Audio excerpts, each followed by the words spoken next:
Coucou, on se retrouve aujourd'hui pour une petite vidéo qui m'a été demandée. Donc on m'a demandé comment monter les mailles de la plotulopie avec de la plotulopie. Donc voici une galette de plotulopie. Alors moi la plotulopie, comme la lettlopie et comme les laines islandaises, je les achète chez Christine, donc sur le site Triscott. Voilà, donc je vous mettrai le lien en dessous. Donc c'est une galette.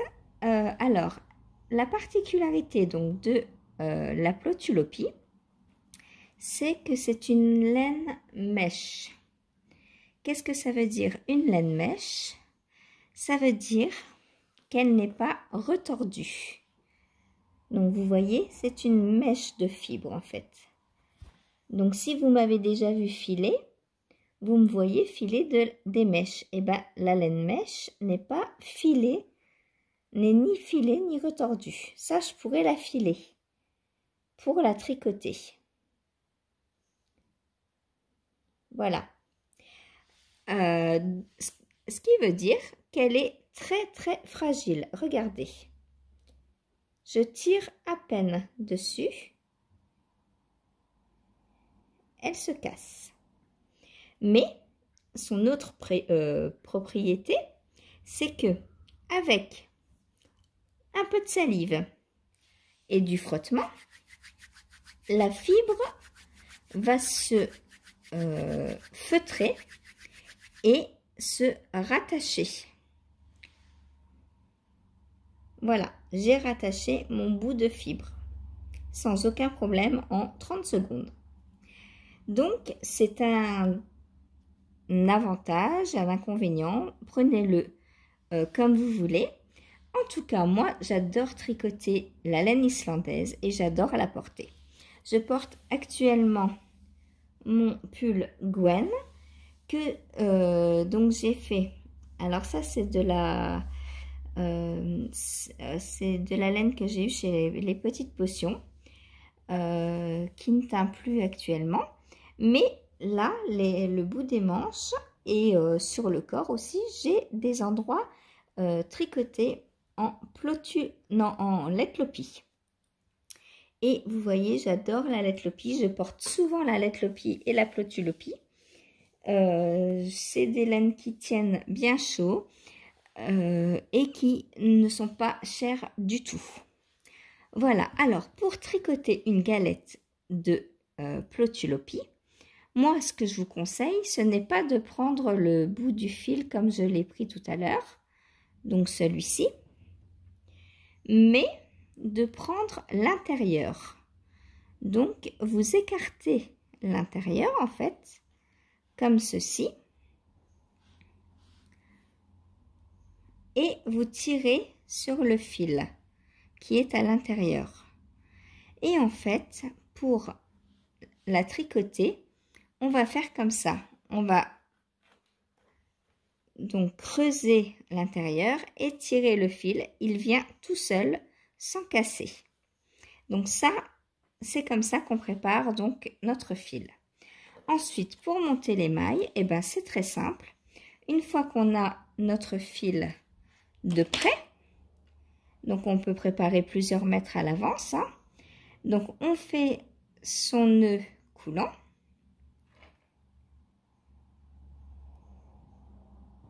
Voilà. Alors bien sûr, on ne tire pas énorme, hein. Enfin on tire raisonnablement.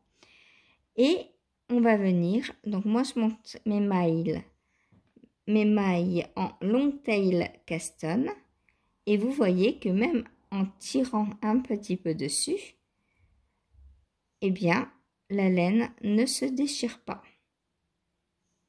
Et si ça se déchire, eh bien, au pire, vous prenez la tactique que je vous ai donnée en tout début, en la feutrant, et c'est très, très simple. Alors, elle est, je vous ai dit qu'elle est fragile, oui et non, parce qu'une fois tricotée, par contre, elle va être ultra solide. Jamais vous aurez un trou parce que vous avez trop tiré sur votre pull, hein. Donc je vous montre en la tricotant. Voilà.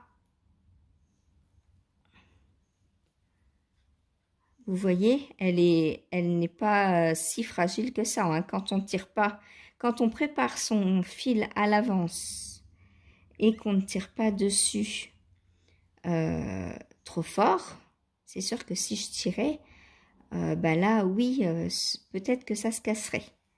Mais vous voyez qu'on peut tricoter toute la galette sans que ça se casse une seule fois. Donc, voilà. Ensuite, là, c'est en simple. Donc, c'est un peu plus fragile que si on la tient en double. Alors, si on la tient en double avec un fil de mérinos, bah, ce sera encore moins fragile. Forcément. On peut tenir aussi en 2 galettes de Letlopi en double. Comme je suis en train de faire mon pull Jura. Si vous voulez aller voir le cal qui a commencé, je tricote 2 galettes de Plotulopi en même temps pour la tenir en double. Et vous voyez que bah, je peux tricoter facilement. Alors, moi, je tire mon fil là et là. Ce qui fait que la tension est... Je tire pas complètement sur le fil, en fait. J'ai des points de tension à certains endroits, ce qui fait que ça retient, en fait, j'allais dire le tirage, mais non, le fait de tirer le fil, voilà. Plus on va tenir un fil proche, moins il va casser. Donc voilà ce que ça donne tricoter. Regardez, je vous montre. Si on tire comme ça, là je tire, hein, mais je suis proche, ça ne casse pas. Par contre, si on tire loin, là ça casse. Pourquoi? Parce que en fait, alors je le recolle. Comme ça, vous aurez 2 démonstrations. Voilà. Donc, vous voyez que le fil se refait très vite. Donc, en fait, le fil, les fils ont une certaine longueur. Et en fait, c'est quand on tire plus grand que cette longueur que le fil se casse. Si on tire sur moins que la longueur, vous voyez, ça ne se casse absolument pas. Voilà, donc on continue à dévider la pelote, la galette de l'intérieur et on peut continuer à tricoter sans aucun problème et sans jamais, à moins que bah, des fois ça casse parce que j'ai un chat qui vient s'en mêler les pattes dans le brin là, donc forcément ça tire et ça casse. Mais sinon, il n'y a pas de raison. Enfin, après, ou alors quand il y a un nœud. Des fois, si on ne prépare pas assez de fil à l'avance, voilà, on peut tirer trop fort et du coup, ça casse. Mais vous voyez, si vous tenez en fait votre fil à une petite distance, ça va pas casser parce que la fibre est plus longue, le poil est plus long que cette distance. Par contre, si je ne tiens pas, si je ne fais... Alors, notamment quand je tricote à l'anglaise, puisque à la continentale, je tiens mon fil tout près, mais à l'anglaise, je ne tiens pas mon fil. Et là, ça a plus de risque de casser du coup, sur la longueur.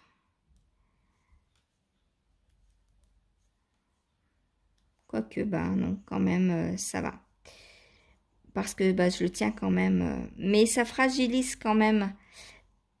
Parce qu'on tient moins. Moi, je le sens que je tiens moins fort. J'ai moins de prise sur le fil. Et du coup, ça a plus de risque de casser.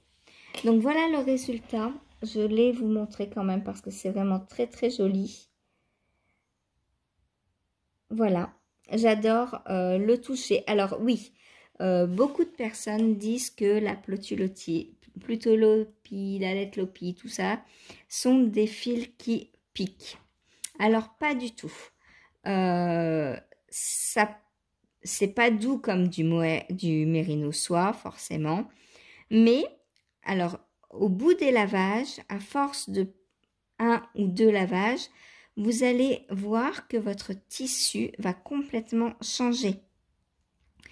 Donc, n'ayez pas peur de tricoter et de laver votre tissu sans vous dire « Oh là là, ça va piquer ». Surtout, commencez par un gilet, par exemple. Comme ça, vous le porterez au-dessus de quelque chose et vous apprendrez comme ça à appréhender la laine et à vous y habituer. C'est sûr que si vous faites directement un châle avec et que vous le portez sans le laver, là oui, ça risque de vous piquer. Mais un pull, un gilet, ça... Alors déjà, un gilet, vous ne le porterez pas à même la peau, donc ça ne va pas vous piquer. Et un pull, si vous le portez à même la peau, moi je vous dis, je porte mes tricots à même la peau et je porte très souvent de la Letlopi ou de la Plotulopie. Et ça ne me pique pas pour autant. Alors les 2-3 premières minutes où je l'enfile, peut-être. Je sens que effectivement j'ai enfilé un pull en Letlopi ou en Plotulopie. Mais au bout de quelques minutes, au contact du corps, donc il ne faut pas porter quelque chose en dessous si on veut que ce soit efficace. Au contact du corps, la laine va se réchauffer, les fibres vont se réchauffer et vont perdre leur aspect piquant. C'est comme ça en fait que la laine se réchauffe et qu'on arrive à porter des pulls à même la peau en Plotulopie ou en Letlopi. Et je vous dis, à force de les laver également, la laine va s'adoucir et perdre son aspect piquant.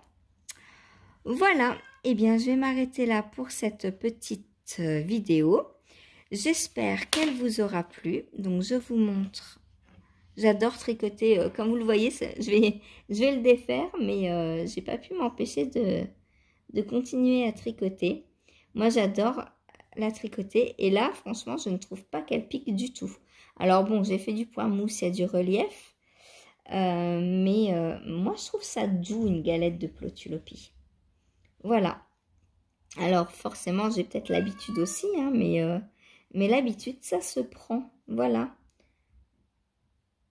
Donc je vous laisse, j'espère que cette petite vidéo vous aura plu. N'hésitez pas à me dire si vous voulez d'autres genres de vidéos et quoi. Voilà, d'ailleurs je remercie les personnes qui m'ont suggéré la petite vidéo sur la Plotulopie.